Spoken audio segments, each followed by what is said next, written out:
Apocalipsis capítulo 2, versículo 4. Pero tengo contra ti que has dejado tu primer amor. Recuerda, por tanto, de dónde has caído y arrepiéntete y haz las primeras obras. Porque si no, vendré pronto a ti y quitaré tu candelero de su lugar, si no te hubieras arrepentido. Estas palabras son muy fuertes, muy fuertes. Son palabras que el Señor le dijo a la iglesia de Éfeso, y lo que las hace, son fuertes, pero lo que las hace más fuertes, más dramáticas, es que se cumplieron. El Señor le dijo: si no haces las primeras obras, si no te arrepientes y haces lo que hacías antes, las primeras cosas, voy a venir y voy a quitar tu candelero de su lugar.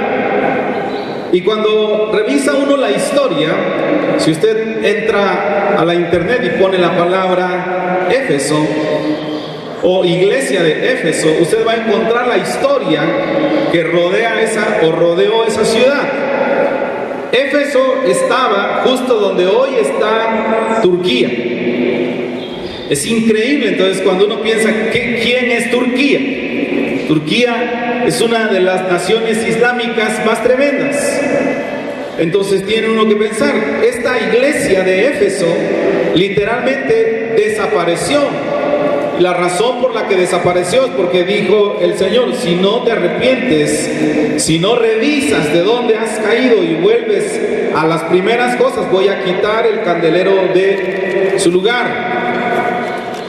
Entonces, en esta iglesia, si leemos desde el versículo 1 de Apocalipsis 2, encontraríamos varias cosas que el Señor dijo de esta iglesia que la hacían una iglesia extraordinaria, una iglesia preciosa donde se predicaba la palabra de Dios. Esa iglesia impactó toda esa zona de lo que ahora es Turquía. Así que ahí sabían que se predicaba un evangelio estricto, un evangelio que rechazaba toda influencia negativa. Pero descuidaron, dice la Biblia, su primer amor.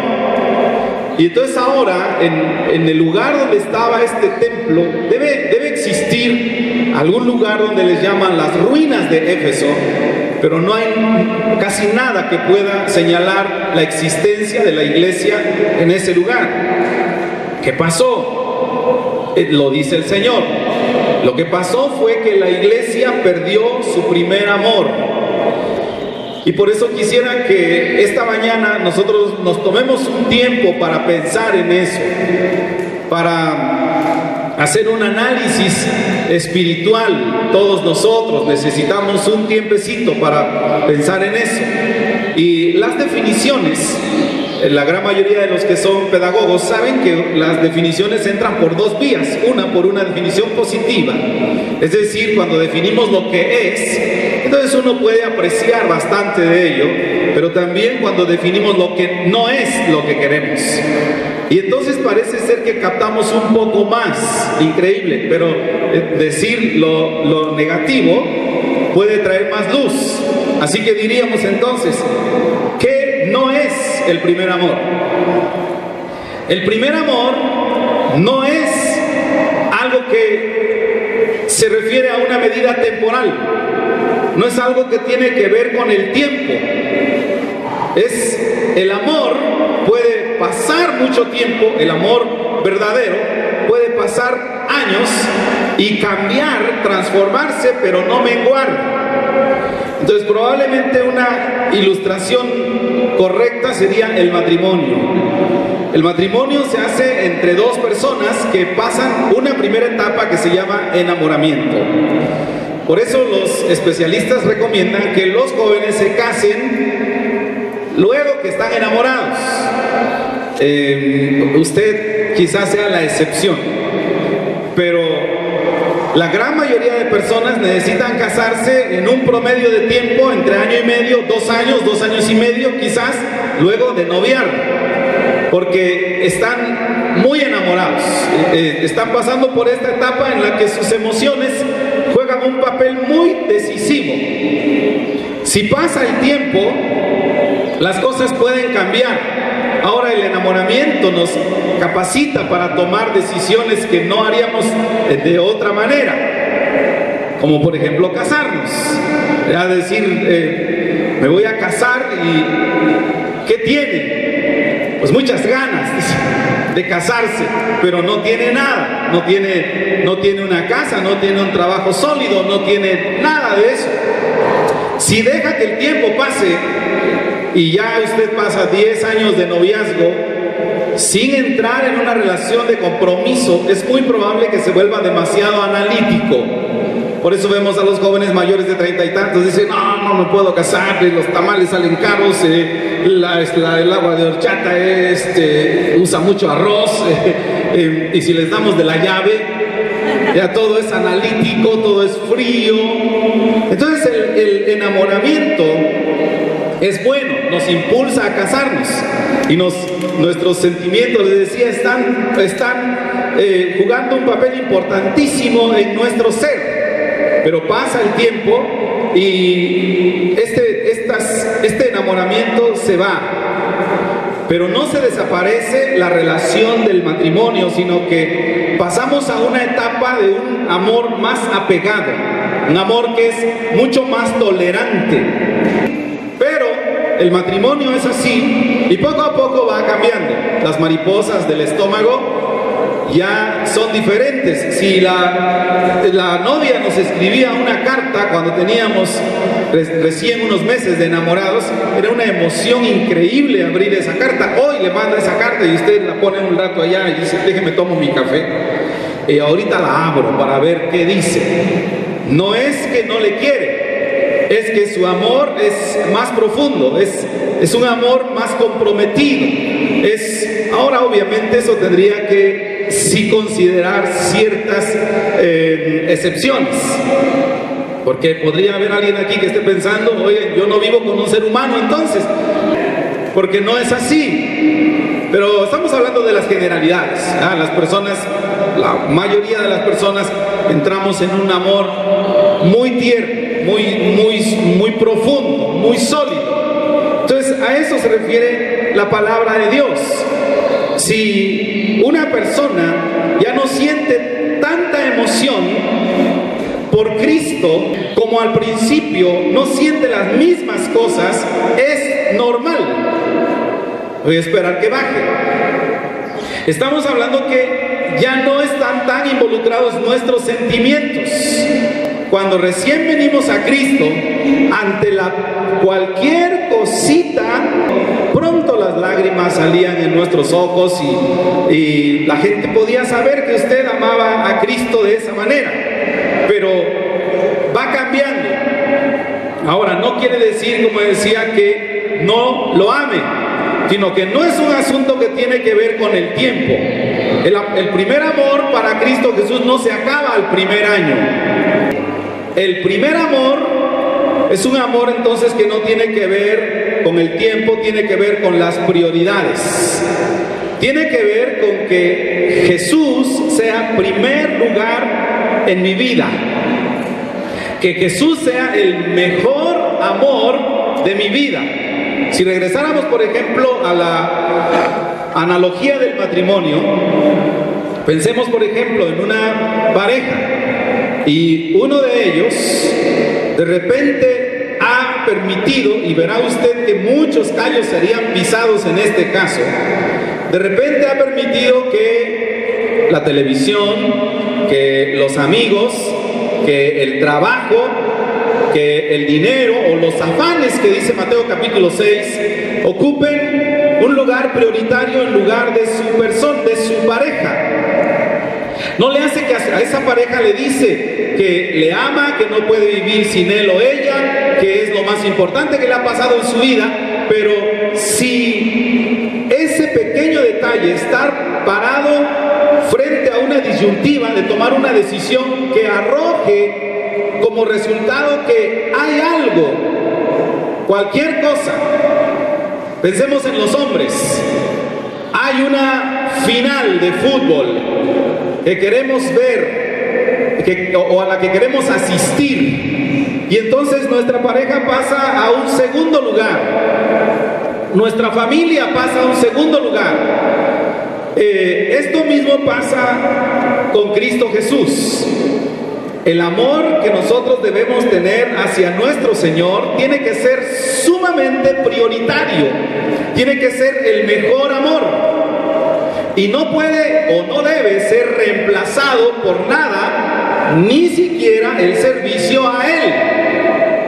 Dice ahí la Escritura en Apocalipsis, versículos atrás, si ustedes los leen, que el Señor le dijo a la iglesia: ustedes son una iglesia extraordinaria, son una iglesia de doctrina, pero entre otras cosas son una iglesia que trabaja. Y les dijo ahí: yo conozco su arduo trabajo.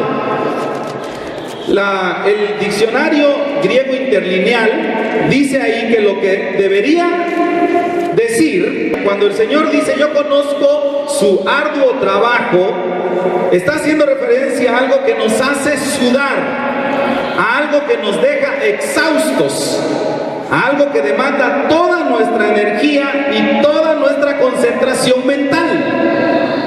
Ahora yo quiero pedirle que usted piense en una iglesia, o no una iglesia ya, en una persona que hace eso, una iglesia que dice que ama al Señor, tanto que hace un trabajo para Él, así que lo hace sudar, que lo deja exhausto, que demanda toda su energía y toda su concentración mental. Luego le dice también: yo conozco que tú no has desmayado. Eso significaría que no te cansas de trabajar, aunque te desmayes haciéndolo. Dígame usted si no esto describe a una iglesia extraordinaria, porque todo lo que está diciendo el Señor allá en Apocalipsis son cosas buenas. Todo esto lo hizo Éfeso. Realmente creo que nosotros necesitaríamos emular la manera en que ellos hacían las cosas. De hecho, yo me sorprendo de personas que son tan serviciales. Se lo hice saber a una señorita que se llama Daniel la semana pasada, porque llegamos al culto y esta señorita estaba tocando la batería y yo estaba asombrado que ¿cómo cuántos años tiene Daniel? ¿Como 20? 17. Está tocando la batería esta señorita. Y nos fuimos al comedor y cuando llegamos estaba de mesera. Se acercó y nos ofrecía la comida. Y dije: esta es la misma de hace rato. Y nos fuimos al culto de la inauguración y cargaron las banderas de los países. Y venía Daniel cargando una bandera, desfilando en este desfile de naciones. Y mire, ahí está Daniel. Y fuimos a la escuela y estaba dando clases a los niños en la escuela. Impresionante. Así que es una niña, una señorita, con una pasión tal que suda, que está exhausta, que toda su concentración está allí. Y ¿cómo sonaría a nuestros oídos que el Señor llamara a una señorita como ella y le dijera: qué bueno que haces esto, qué bueno que has trabajado, pero tengo contra ti que has dejado tu primer amor? ¡Wow! Así que no tiene que ver con trabajo, porque el trabajo puede convertirse en un formalismo o en una tradición. De hecho, a la gente nos gusta trabajar en ese sentido. Hace tiempo fue premiado un militar y dio un discurso que se hizo viral por lo conmovedor. Vea usted, este señor dijo cuando le entregaron una como insignia por 50 años de servicio militar, dijo: el espíritu para la guerra, el corazón para el rey, la sangre para la patria y la gloria para Dios. Y el pueblo se puso de pie y lo aplaudieron y su discurso se hizo viral. Lástima porque está mal, porque por lo menos desde la perspectiva de Dios no es lo que Él espera de nosotros.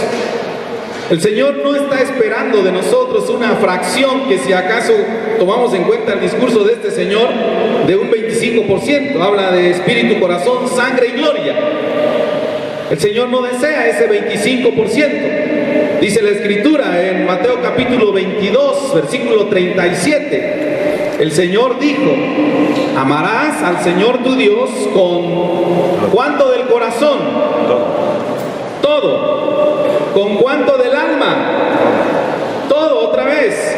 ¿Y con cuánto de la mente? Con todo. Entonces el Señor quiere eso, que nuestro espíritu, nuestro corazón, nuestra sangre, todo esté concentrado en Él, que a Él se le dé toda la gloria. ¿Saben? En este sentido hay una parte que a nosotros nos cuesta comprender. ¿Cómo es Dios? ¿Por qué Él quiere que se le dé toda la gloria? Pues yo no lo sé, solamente sé que la Biblia dice que eso es lo que Él quiere.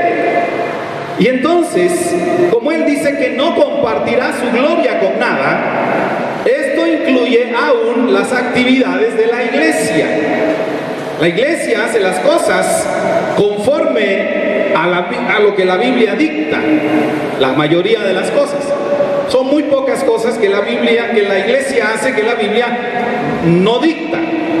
Pero hacemos algunas cosas, la gran mayoría de las cosas, que son bíblicas. Alabamos, por ejemplo, porque la Biblia lo dice. Leemos las Escrituras, predicamos, anunciamos el Evangelio. Vamos a ir dentro de como 5 días, vamos a ir al Zócalo a predicar con los jóvenes el próximo sábado, ¿no? Este sábado que viene. Y sin embargo, todas estas cosas podrían tomar una parte del lugar que le pertenece únicamente a Dios. Y más cuando estas cosas las hacemos de un modo rutinario. No solo rutinario, sino fastidioso. El próximo sábado, yo creo que nos corresponde al equipo número 8 hacer el aseo. Invito a mi equipo, ese es mi equipo, el equipo número 8, que vengamos a hacer el aseo. Y yo esperaría, no yo, obviamente sí yo, pero Dios en primer lugar. Esperaría que usted y yo, cuando vengamos a la iglesia a hacer algo, vengamos con un regocijo tremendo, con un deseo de glorificarlo a Él. Porque dice, cada vez que hagamos las cosas, no las hagamos como para los hombres, sino para Dios. ¿Cómo es que nosotros hacemos las cosas? Hay un poquito de rutina que ha reemplazado la vida espiritual, por lo menos en su caso. Le decía, esta mañana es una mañana de pensar. ¿Qué he hecho yo? Evangelio según San Lucas capítulo 10, viene una historia muy muy interesante, versículo 38. Aconteció que yendo de camino entró en una aldea, y una mujer llamada Marta le recibió en su casa. Esta tenía una hermana que se llamaba María, la cual, sentándose a los pies de Jesús, oía su palabra. Pero Marta se preocupaba con muchos quehaceres, y acercándose dijo: ¿no te da cuidado que mi hermana me deje servir sola? Dile pues que me ayude. Respondiendo Jesús le dijo: Marta, afanada y turbada estás con muchas cosas, pero solo una cosa es necesaria, y María ha escogido la buena parte, la cual no le será quitada. Marta lo que estaba haciendo era atender dignamente al Señor. La verdad es que no hay nada que nosotros podríamos, con la visión natural, reprocharle a Marta, porque Marta fue muy atenta. Yo agradezco cuando alguien hace algo conmigo así, ¿no? Muy atentos, como hablé de la hermana María en la historia de nadadores, servicio extraordinario. Pero dice la Escritura que María fue elogiada. ¿Por qué? Porque el Señor no tomó en cuenta los quehaceres de Marta. Porque el problema no eran los quehaceres, sino el problema era lo que Marta pensaba en su corazón. El Señor no estaba diciendo que no hagamos nuestros quehaceres. Debemos, como les decía, hacer todas las cosas que hacemos, pero debemos encontrar en nuestro corazón un lugar para acomodar nuestras prioridades. Primero es Dios. Dice aquí la Escritura que María hizo lo mejor. Es decir, que María demostró su primer amor. Y en este primer amor lo más importante fue, por el ejemplo de María, sentarse a los pies de Jesús y escuchar la palabra de Dios. Cuando escuchó la palabra de Dios, entonces esa persona se hizo más propensa a distinguir la voluntad de Dios. Dice, de hecho, el apóstol Pablo en Romanos capítulo 12, hermanos, ustedes deberían presentar sus cuerpos en sacrificio vivo, etcétera, etcétera, para que comprueben cuál es la buena voluntad de Dios, además que es agradable y perfecta. ¿Cómo? En el caso de María, sentándose a los pies de Jesús. Hay otra palabra, pero que la olvido en este momento, quizás pueda definirse como activismo. El activismo es una de las trampas más terribles dentro de la propia iglesia para quitar el primer amor a Jesús. De hecho, es tan sutil que quien de nosotros no ha caído en esa trampa. Déjeme decirle una cosa de lo más banal, si usted quiere. Pero salimos a la hora de la predicación al sanitario. Vamos para allá y no vamos a lo que vamos. Vamos y encontramos a alguien. Hola, ¿cómo estás? Que Dios te bendiga. Te he extrañado, hermano. Cuéntame tu testimonio, déjame saber tus necesidades para orar por ti. ¿Cómo está tu mamá? ¿Cómo está tu papá? ¿Cómo está tu trabajo? Y ya se consumieron media hora. Y nadie podría señalarle, porque si llega quizás lo encuentre orando. Quizás lo encuentre poniendo las manos sobre el otro hermano o abrazándolo y reconfortándole porque tiene necesidades. Pero en el caso de María y Marta, María vino y se sentó a los pies de Jesús, y Jesús la elogia porque el mejor lugar para discernir la voluntad de Dios es sentarnos a escuchar su palabra. De hecho, hay otro pasaje que describe a María en una de las acciones más preciosas que vienen en la Biblia. Ahí está en San Juan capítulo 12. Si ustedes quieren ir para allá, versículo 3. Y dice allá, entonces María tomó una libra de perfume de nardo puro de mucho precio y ungió los pies de Jesús y los enjugó con sus cabellos, y la casa se llenó del olor de ese perfume. Es decir, María estaba más sensible a discernir la voluntad de Dios por esto que ella había hecho, o por esto que ella hacía continuamente. Así que usted puede poner cualquier ejemplo, que cómo el enemigo lo aprovecha para despegarnos de la palabra de Dios. La palabra de Dios es viva, es eficaz y cumple un trabajo cada vez que el Señor la envía.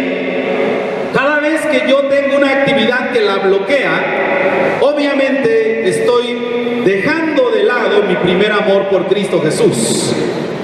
¿Qué otra manera tendría Él para hablarnos? Bueno, dice pues la Escritura, le dijo el Señor a Éfeso: tengo contra ti que has dejado tu primer amor. Ya no hay luz. Cuando nosotros empezamos a despegarnos poquito a poquito del Señor, sin darse cuenta, empieza a perder su luz. De repente usted se va a percatar, cuando quizá ya pasó más tiempo, que no significa lo mismo que usted le hable a una persona el mensaje del Evangelio, porque usted mismo ha llegado a un lugar donde no debió haber llegado jamás. Esta es una regla. El ferviente amor para Jesús es primero. El servicio ferviente para Jesús es después. No puede ser al revés. Muchos cristianos nos afanamos en el servicio y descuidamos esto. Déjeme ir a esta pregunta clásica de escuela dominical de hace 25 años. ¿Cuántos capítulos estudió usted esta semana de la palabra de Dios? ¿Qué respondería? Hace tiempo se nos entregaba un papelito y se nos anotaban las peticiones de oración de la iglesia. Esos papelitos llegaron a ser largos. La iglesia pasábamos un tiempo de oración increíble, porque no le hace nada más diciendo los nombres de los hermanos y su necesidad. Pasaba uno mucho tiempo. Entonces tendría esa pregunta: ¿qué ha pasado con su tiempo de oración? ¿Cómo maneja usted el tiempo de escuchar la palabra de Dios? Usted puede medir su intensidad de atención, cosa bien rara. Estando en la conferencia donde asistimos la semana pasada, estaba hablando una persona y yo no podía, literalmente no podía abrir los ojos. Y me masticaba un chicle y pensaba: Dios mío, ayúdame, tengo que oír lo que está hablando esta persona. Pero un coraje con mi carne. Y estaba rendido. Y estábamos hablando de oír durante 4 días, desde las 9 de la mañana hasta las 8 de la noche, conferencias tras conferencias, y me justificaba en mi carne, ¿verdad? Ya estamos en el 4.º día y no aguanto esta plática más. Entonces empecé a hacer todo lo que les he dicho. Ya usted no se ha puesto eso en práctica, se ha pellizcado la pierna, se ha picado las orejas, ¿no? ¿Cómo lucha usted para mantener esa atención de María? Y María oía atentamente al Señor predicando. ¿Su comunión es la misma o ha caído en algo de indiferencia al escuchar la palabra de Dios? Así que le pedí perdón a Dios. Es cuestión de que nosotros estemos dispuestos a eso. Apocalipsis capítulo 2 le dijo el Señor a la iglesia: pues tengo una cosa contra ti, que has perdido tu primer amor. Y la palabra griega para primero es protos. Ese protos habla de una característica cualitativa, es decir, lo mejor. Ustedes perdieron lo mejor de su amor. En el tabernáculo estaban acomodadas las cosas entre el lugar santo y el lugar santísimo. Estaban colocados los sacerdotes, de modo que no había nada que interfería entre ellos y Dios. Era su mejor ofrecimiento a Dios, el mejor amor. No solamente el amor, sino el mejor amor. Siempre, ¿por qué llegamos a esto? No sé, quizás porque Efesios capítulo 5, creo, a ver si me ayudan, no lo puse en mis notas, sí, capítulo 5, dice el apóstol San Pablo ahí de una analogía del matrimonio. Y en este caso, el Señor habla de amor, pero de un mejor amor.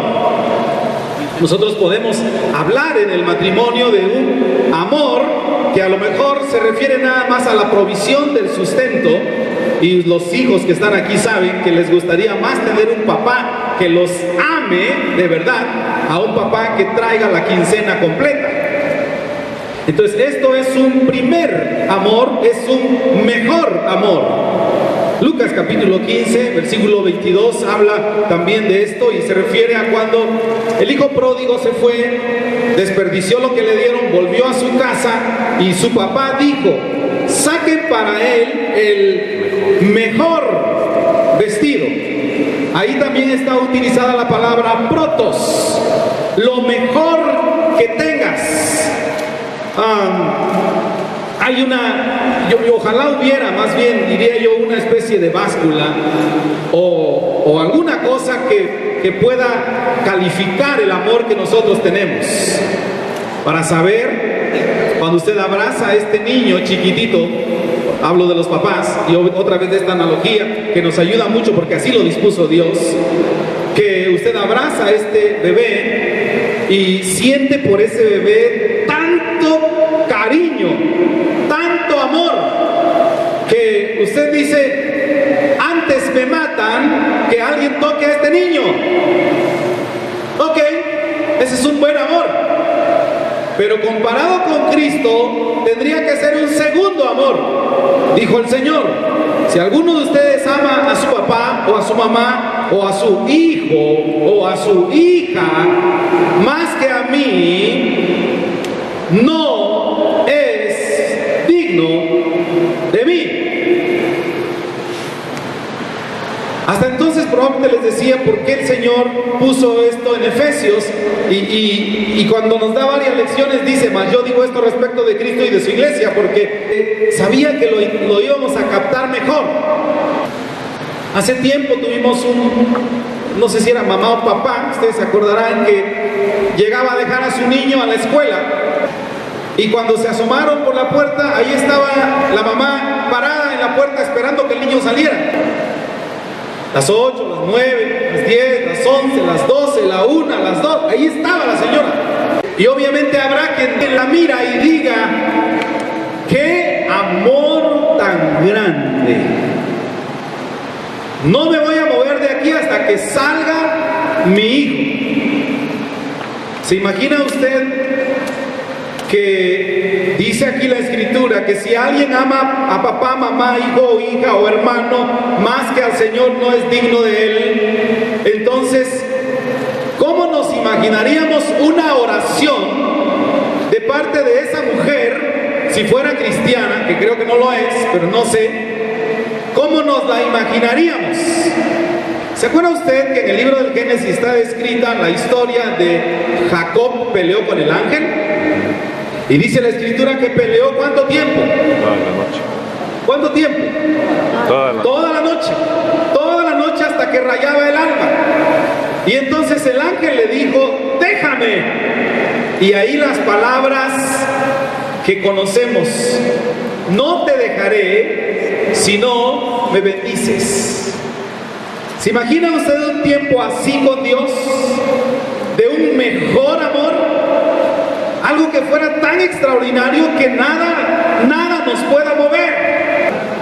Bueno, dice la Escritura que el Señor está esperando que nosotros mostremos ese amor para Él todavía.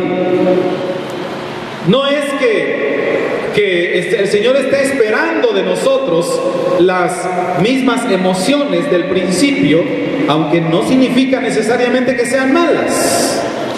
No es que las emociones del principio no vengan. De hecho, Dios es tan maravilloso que a algunos nos hizo de un modo tan diferente, porque qué aburrido sería ser todos iguales. Y habrá algunos que son más sensibles y pueden externar sus emociones casi como cuando recién se convirtieron.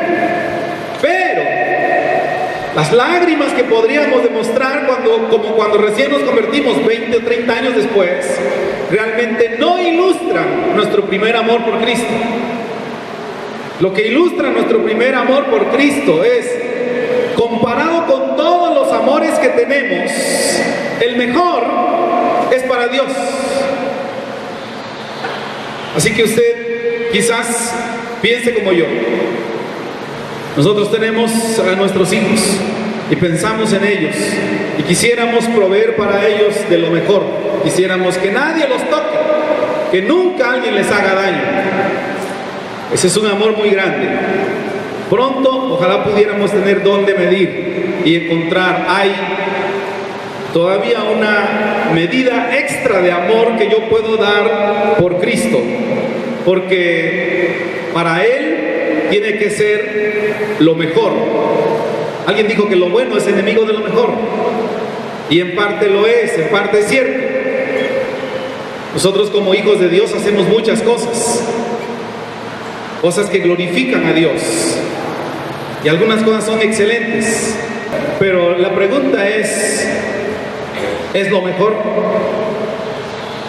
Por eso le diría unas cuantas preguntas. La primera: ¿pertenece el amor de usted, el amor más fuerte, realmente a Jesús? Si usted tuviera que elegir entre varios amores, ¿elegiría usted a Jesús? ¿Alguna vez que nos hemos puesto románticos, seguramente hemos dicho a nuestro cónyuge: no puedo vivir sin ti, no te mueras nunca? Pero la verdad de las cosas es que sí podremos vivir. ¿Le hemos dicho eso a Dios? ¿Ama usted al Señor Jesús más que todo? ¿Más que su trabajo? ¿Más que su salud? ¿Podríamos cuidarnos en nuestra salud, no para vernos bien, lo cual es bueno, pero podríamos cuidarnos para glorificar al Señor, lo cual es mejor? El Señor dijo: así que cualquiera de ustedes que no renuncia a todo lo que posee, no puede ser mi discípulo. El pastor Charles Spurgeon en una ocasión relató lo siguiente. Dice que había un hombre a quien en algún país, ¿por qué omite el país? No lo sé, pero él así lo relata. Lo sorprendieron practicando la fe, obviamente un país no cristiano, que no permite el cristianismo, y entonces lo trajeron como mártir para ser quemado delante de su esposa y de sus hijos. Así que las autoridades le dijeron: póngase de rodillas y renuncie a su fe y lo dejamos vivir. Es tan simple como eso. Simplemente diga: renuncio a Cristo Jesús. Y el hombre no lo hizo. El hombre se permaneció firme y dijo: no, Señor, yo nunca voy a renunciar a Jesús. Entonces le dijeron: ¿ama a su esposa? Y dijo: sí. Y trajeron a su esposa. Y su esposa se hincó delante de él y le dijo: ¿qué harías por mí? Y el hombre le dijo, se acercó a ella y le dijo: déjame besar tu frente, porque quizás sea la última vez que la bese. Después trajeron a sus hijos y los pusieron delante de él y le dijeron: niegue su fe y lo dejaremos. Así que él dijo Charles Spurgeon, que este hombre dijo estas palabras: por amor a ustedes, esposa e hijos, haría cualquier cosa. Realmente yo deseo vivir a su lado mucho tiempo más. Sin embargo, esto se trata de un amor diferente. Es el amor de mi Cristo. Por eso tengo que dar este paso tan difícil y hoy renuncio a ustedes. Y lo mataron. Yo no sé si alguien de nosotros aquí tendría que ser sometido a una presión como estas para renunciar a Jesús. Probablemente renunciaría por mucho menos, por una simpleza. Es que no me siento a gusto, entonces renuncio a Cristo Jesús. Es que no me toman en cuenta, renuncio a Cristo Jesús. Por eso tendríamos que regresar a Apocalipsis capítulo 2 que leímos al principio, que el Señor le habló a la iglesia de Éfeso y le dijo, otra vez pensemos en el final de la historia de Charles Spurgeon. Algunos renunciarían a Cristo por nada, por cualquier tontería. Pues tengo contra ti, dijo el Señor, que has dejado tu primer amor. Tengo contra ti que has dejado tu mejor amor. Ese es el protos, tu mejor amor. Es decir, has caído. Por eso tienes que arrepentirte y hacer tus primeras obras. Entonces ya podemos colocar un todo junto. No es que el Señor no está pidiendo que hagamos las obras, es que está pidiendo que las obras que hagamos, las hagamos teniendo como prioridad el amor por Él. Y después lo demás. Si Él es la primera prioridad, entonces no nos va a interesar que otros no lo hagan. Nosotros hacemos aseo, nosotros servimos en la alabanza, nosotros nos levantamos temprano, nosotros ayudamos a cargar, nosotros preparamos comida, y fulana nunca viene. Que no venga. Realmente el asunto es dónde estoy yo. Arrepiéntete ya en las primeras obras. ¿Por qué? Porque si no, vendré pronto a ti y quitaré tu candelero de su lugar si no te hubieres arrepentido. Si usted se da cuenta que siente un amor enorme, profundo por su familia y no siente lo mismo por Dios, para usted es esto: tengo contra ti que has dejado tu primer amor.